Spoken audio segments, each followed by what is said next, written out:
KU University, Bangalore. So now I am going to talk about Jyotirao Phule.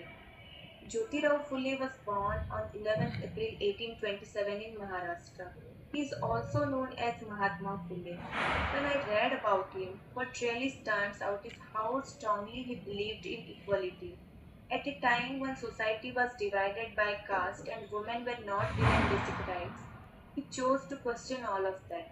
He saw that many people, especially from lower caste and women, were not allowed to study or live with dignity, and instead of accepting it, he decided to do something about it.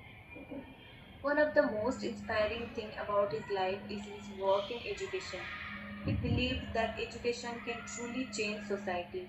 So in 1848, he and his wife Savitribai Phule started the first school for girls in Pune. Just imagine, at that time girls were not even allowed to go to school, and still they took this step. It must not have been easy, but they continued their work with courage. Savitribai Phule became the first female teacher in India, and together they worked to educate girls and children from lower caste families. For them, education was not just learning, it was a way to bring equality. Jyotirao Phule also spoke openly against the caste system. He believed that all human beings are equal and deserve respect.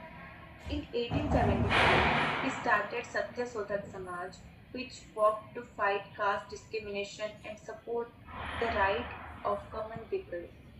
He also cared deeply about women's rights.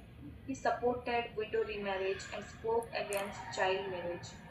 He even opened a home for widows, which shows how practical and caring his approach was. He also wrote a book called Ghulamgiri, where he talked about the injustice in society and tried to make people aware.